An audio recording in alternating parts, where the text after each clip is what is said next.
Day 2 here at CES, and the show floor officially opened, and I got to see a ton of things like TVs, smart home gadgets, tried some AR glasses, more robots for your house, and when I tell you I was not prepared for the amount of people going into that conference center, I was there right before 10 a.m. when the doors opened, and it was just a wall of people going into this conference hall, which is massive. There is no possible way you could visit every booth, every hall, so I'm going to share what I was able to try today, like Lutron's new wood smart blinds. I visited the Amazon room where they were showing off Alexa Plus, new Fire TV, and some wild Ring cameras. I checked out even more smart home stuff like the Govee lighting booth, which was wild. And apparently we're already on Wi-Fi 8. So if you just got a Wi-Fi 7 router, well, 8's coming out later this year. But the first thing I saw as I walked into the conference hall is the LG TV display. LG was showing off tons of TV tech from OLED to micro LED and RGB, but they also have a new wallpaper TV, which is to hopefully look like art when the TV is off, much like the Samsung Frame TV, which Amazon also has a new Artline series. Apparently everyone wants a TV that just shows art when it's off.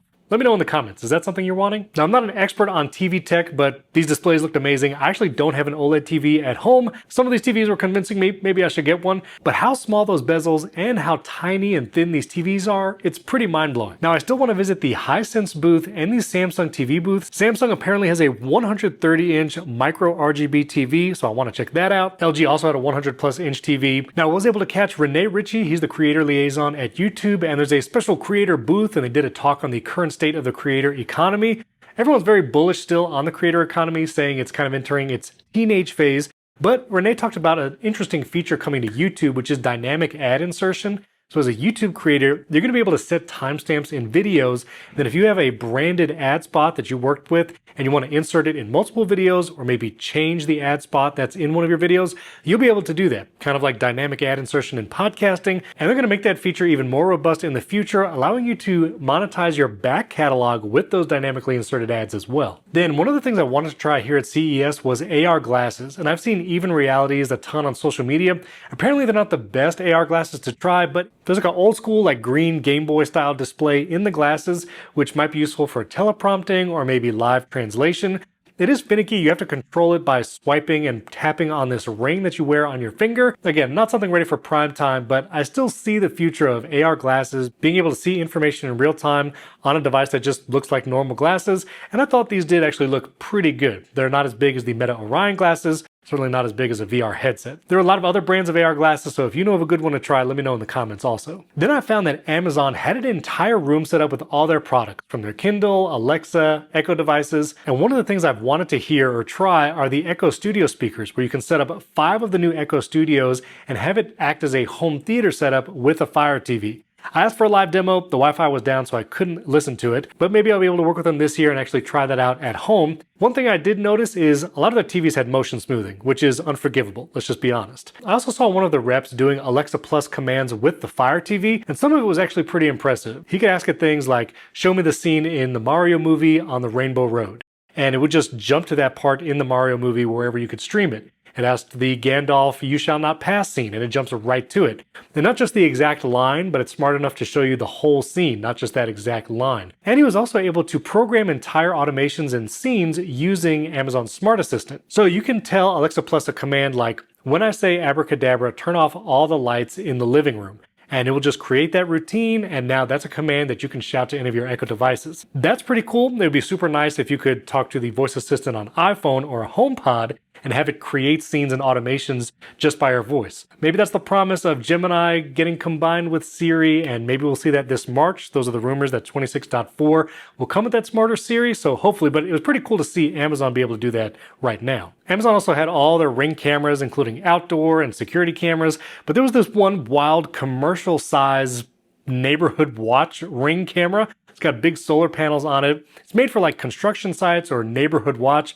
I didn't know that thing existed. I thought that was hilarious. I'm sure the Nextdoor app would love to see that Ring camera in all the neighborhoods.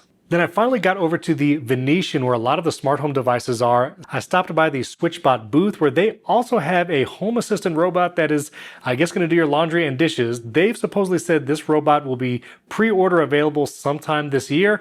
More Rosie the Robot style. Actually looks less capable than LG's robot, if that's even possible. Definitely less capable than the Boston Dynamics, but SwitchBot's going to try and do a home robot also. And at the Venetian, I also got to see the Govee booth. Now, I feel like Govee's come a long way. They have an incredible offering of all kinds of smart lights, lamps, ceiling lights, light strips, the floor lamps, which I use a Philips Hue Sign floor lamp in my studio. That's what makes the color behind me whenever I'm filming.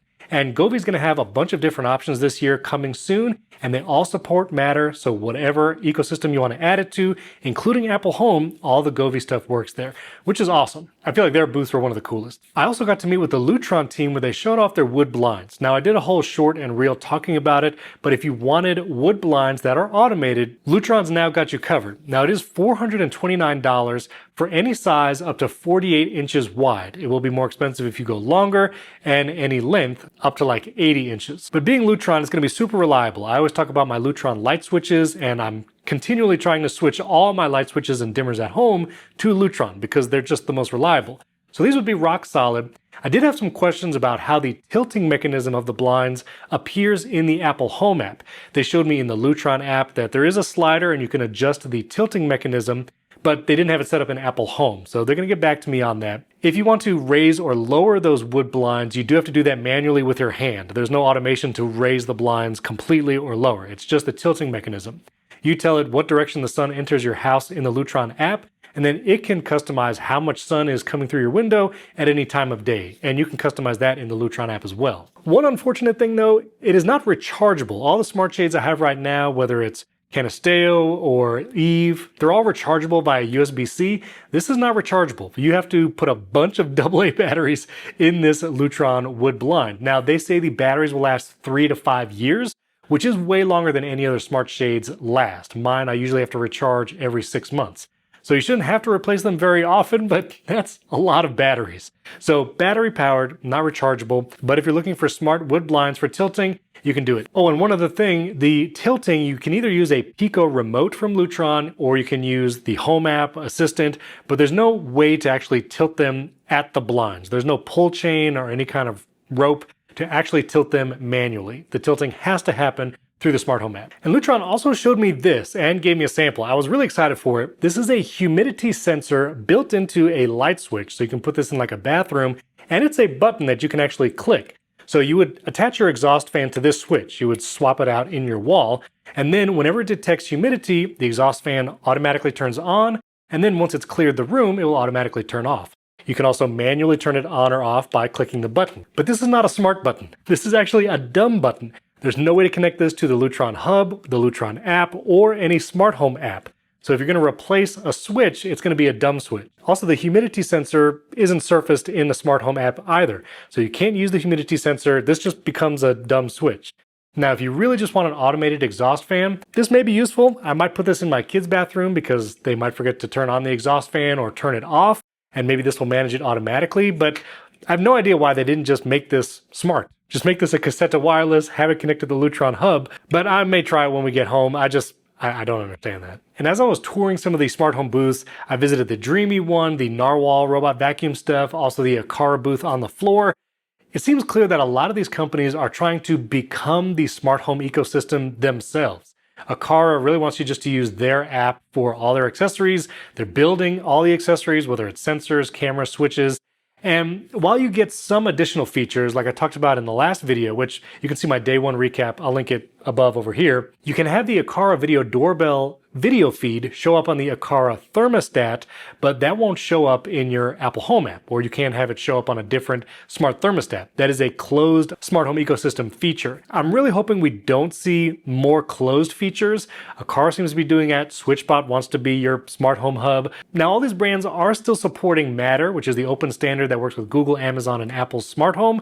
Hopefully they just keep doing that, and as Matter progresses, like Matter 1.5, hopefully Apple adopts that quickly, Matter camera support gets added to the Apple Home app, and then maybe we'll get the kind of features where the video doorbell shows up on the thermostat built into Apple Home rather than having to use the Aqara app. But all these brands definitely want you in their ecosystem, and while they're supporting that open standard of Matter, it does feel a little bit of fracturing from the standards when they keep adding stuff specifically for their system and not the open standard. But we'll see. Now, I didn't get a chance to visit this booth, but apparently Wi-Fi 8 is a thing here at CES. CES, and later this year you'll be able to buy Wi-Fi 8 routers. Apparently it offers the similar high speeds and bandwidth as Wi-Fi 7, but improved efficiency, higher throughput, and better peer-to-peer communication between the devices. I'm all about the Wi-Fi network. I have Wi-Fi 7 routers from Ubiquiti at my home.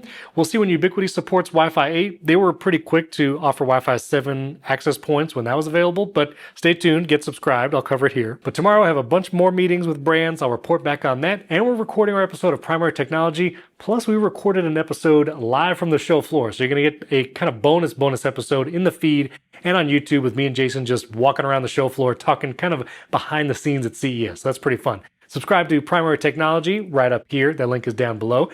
And also let me know in the comments what you want to see. I still have a bunch of things on my list I want to see, like accessories and iPhone gadgets, like MagSafe batteries, chargers, power banks, things like that.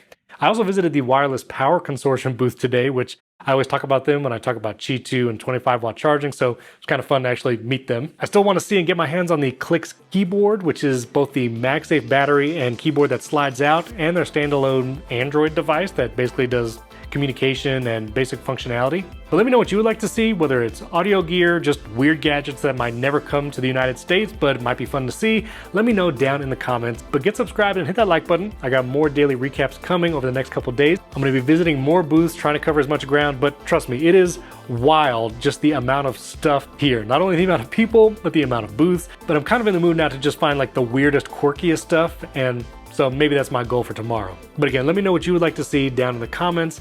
Thank you for watching. I'll catch you next time.